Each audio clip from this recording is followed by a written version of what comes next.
It's Thursday, the 8th of May. My name's Juan Brown. You're watching the BLANCOLIRIO channel, and it's time to release the additional details that we know about the fatal plane crash that occurred here at my hometown airport, Nevada County Airport, back on the 1st of May.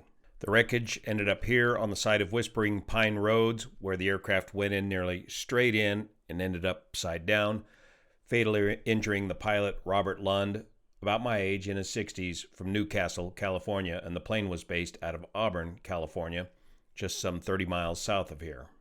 This accident occurred on the 1st of May. One fatality, the owner-operator of the aircraft. The aircraft was a 1977 Cessna 177 Cardinal RG retractable gear Cardinal aircraft, powered by the 200-horse Lycoming engine IO360. The airplane was in the left base entry on approach to runway 7 when it reportedly experienced a loss of engine power. More on that in a minute. The weather at the time of the accident was clear, but the winds were out of the northeast at about 6 knots, favoring runway 7, the uphill runway here at Nevada County Airport. The Cessna Cardinal is a little different design than most Cessnas. It features a laminar flow wing rather than a typical higher lift wing that most Cessnas have. That gives it a better efficiency and higher cruise speeds, retractable gear, and a cantilever wing design without wing struts. Also on the 177, it has a full-flying horizontal stabilator as opposed to a traditional elevator and stabilizer. One of the attributes of the Cessna Cardinal that owners love about them is their big roomy cockpit and easy-to-enter doors, plus there's no wing strut to get in the way, producing great visibility out of these aircraft. Here you can get a better look at the laminar flow wing. There's no leading edge cuff. It's better suited for higher speed cruise flying than it is for slow speed flying, but it's a good compromise overall. The flight on up to Nevada County was a short 15-minute flight up from his hometown airport of Auburn, California, to Nevada County, presumably to begin his instruction for an instrument rating. A little bit more about the pilot. Mr. Lund had received his pilot's license decades ago, but life had gotten in the way and had kind of dropped out of flying for a long, long time, and then had recently gotten back into flying and had fairly recently acquired the Cessna Cardinal RG. So at the time of the accident, it's believed that Mr. Lund had about 300 hours total time of flying, and most of that flying time probably being accumulated more recently. Though this aircraft was completely destroyed in this crash, there was no post-crash fire. Now, just because there's no post-crash fire doesn't automatically mean that the pilot ran out of fuel, but investigators are looking closely at fuel records and if there was any evidence of fuel on this airplane from this wreckage to determine if the cause of the engine failure was from fuel exhaustion or fuel starvation or something mechanical about the engine. There's rumors about mechanical problems with this aircraft when this owner bought this aircraft. The flight up to Nevada County is a relatively short flight. It's only a 15-minute flight, and it's presumed that Robert was going to be buying gas here at Nevada County Airport. There is no record of him purchasing gas at Auburn just prior to this flight. So investigators will have to determine when was the last time the aircraft was fueled up. And the Cessna Cardinal has a relatively simple, standard fuel system, left tank, right tank, both, and off. So investigators will be looking closely at the fuel selector valve to see which condition the fuel selector valve was in at the time of the crash. Remember, too, if you're low on fuel and you're doing your base turn to final, it's relatively easy to unport some fuel and cause the engine to starve as well. All that will have to come out in the investigation as to why this engine failed. We just don't know yet.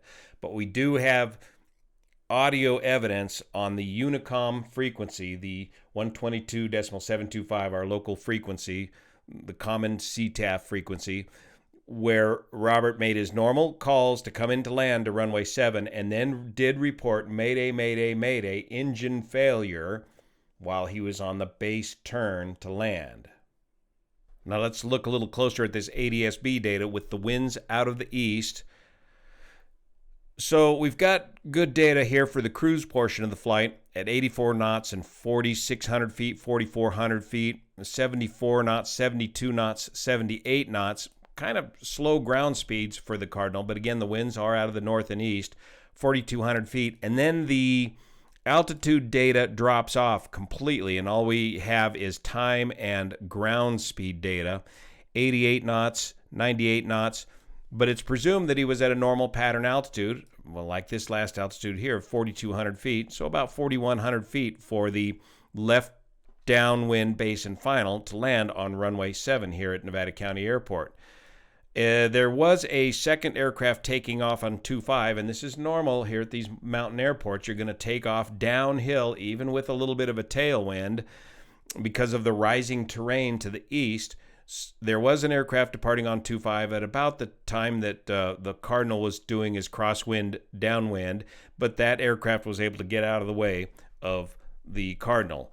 Did that cause Robert to extend his downwind a little bit longer than normal? We don't know. I don't think so. But note the difference in ground speeds from crosswind to downwind. Now you can see at pattern altitude, 1,000 feet above the ground, those 5 or 6 knot winds are going to be considerably stronger at downwind. And this is why you always got to be aware of what the wind is doing to you at all times when you're coming into land.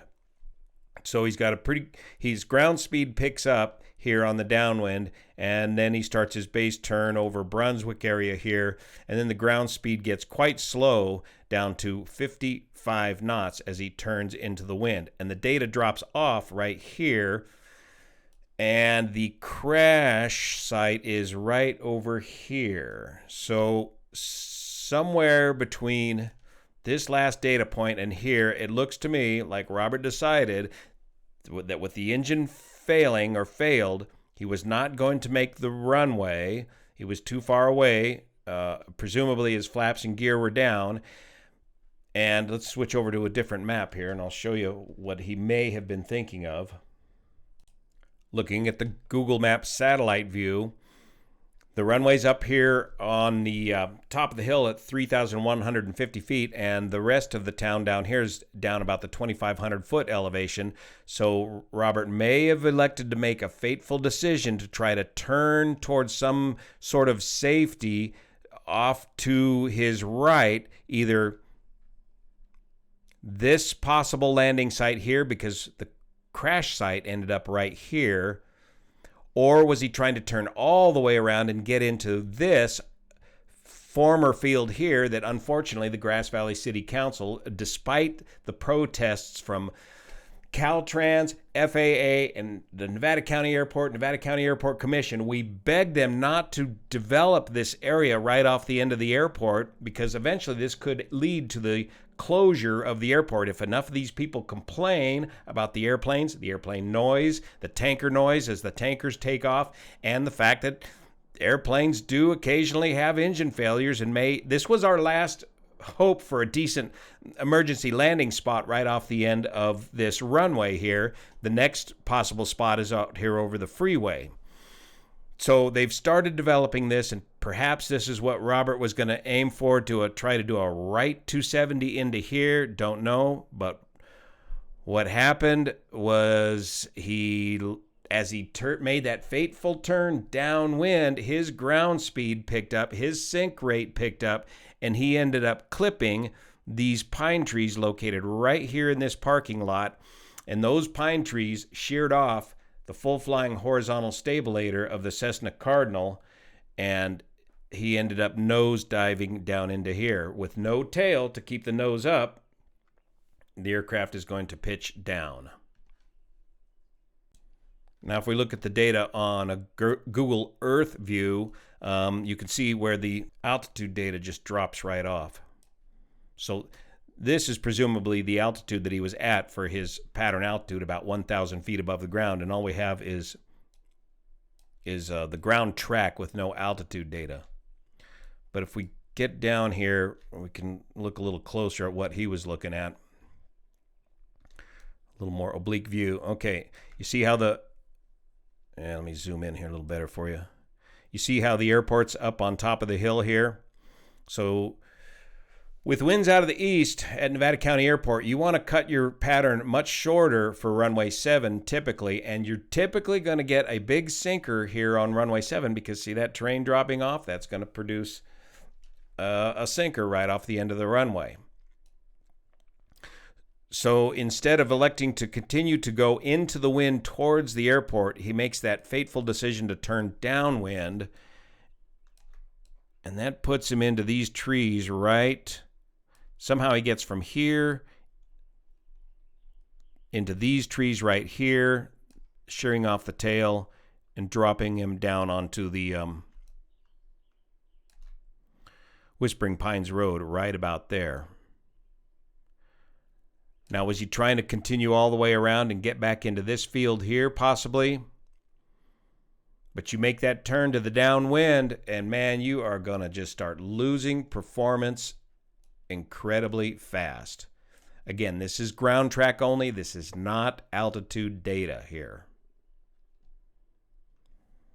So the big takeaway from this is don't turn away. Don't give yourself an impossible turn on final here. Just carry on and stack it up right into these oak trees here. If you're going to end up short, these pine trees, that's the problem with flying out of here. There's just not a lot of great options for forced landings, but these oak trees off the end of runway 7 going into the wind would be more survivable, much more survivable than making a bid for a turn downwind away from the airport.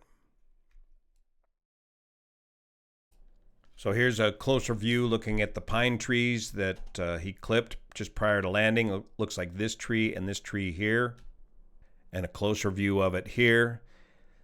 And this matches the impact marks on the full flying horizontal stabilator that was found not too far from the base of these trees and fully separated from the rest of the wreckage. Here's a picture of the full flying horizontal stabilator, the leading edge of it, where it impacted the trees, being sheared right off the aircraft, and the trees that we were just looking at are just up off to our left here. And the wreckage is further down to the right. And looking at the still shot from the KCRA video, we can see the stabilator ripped off of the tail of the aircraft here. And interestingly, now it looks like I can see the landing gear still in the retracted position. So did he have his gear down at the time, or did the gear fold back into there upon impact? Not sure.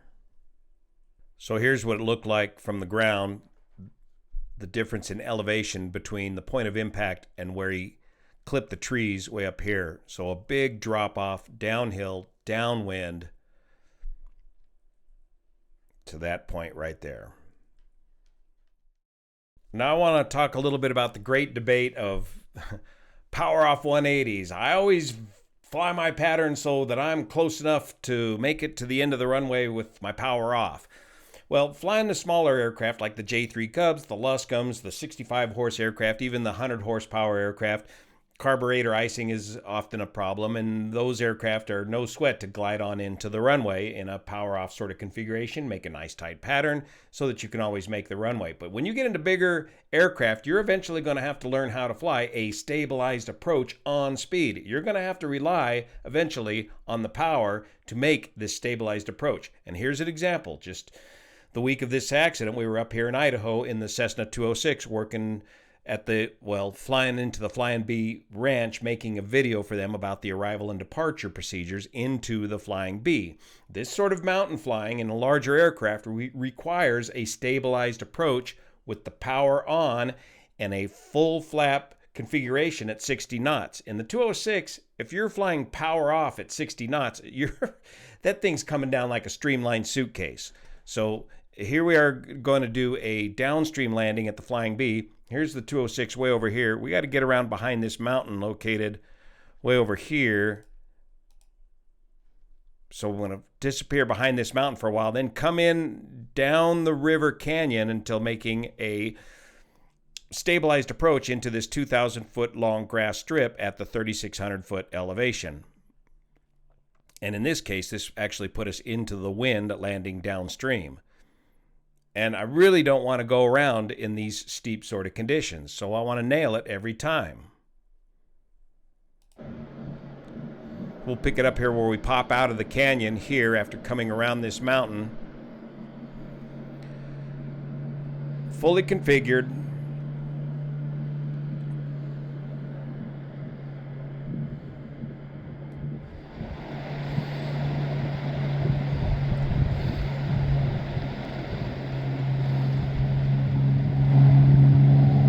Flaps 40 with the power on. Now if the engine quits here, yeah, you're going to have to just either find a flat spot out here or ditch it into the river. But you need to be on speed 60 knots with your aim point stabilized in the windscreen to hit this mark on this 2,000 foot long strip. You're not going to be doing this power off. Now you can cut the power and get it on the mark. But your approach needs to be stabilized. So you cannot always make a power off 180 to your airport landing. Because look at this go-around possibility here. It's a pain. Here's an approach and landing from the other direction. This put us in a little bit of a tailwind condition where you got to come around behind this terrain over here. By the way, this is your go-around option going downstream if you had to on your downstream landing. So in this case, yeah, you got to get the power off for a bit here to get in a position to get established on a stabilized approach in the confines of this canyon. Power comes back up, and we get back on. We pitch back up for that speed of 60 knots with the power on, stabilized approach. Again, if the engine quits, you're just going to have to put it in this field right here, or again in the river.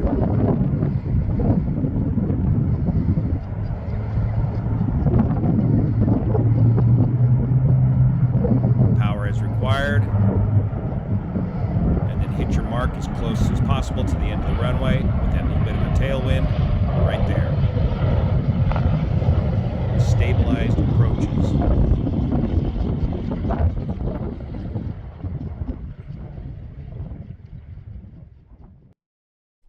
Just a beautiful location there in Idaho, the Flying Bee Ranch on the Middle Fork of the Salmon River, and that's looking downstream from the end of the runway there at the Flying Bee.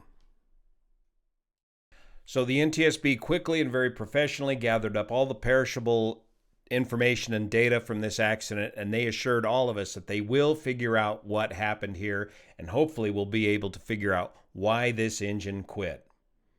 Thank you so much for your support of this channel, especially the folks over on Patreon that make this content possible. See you here.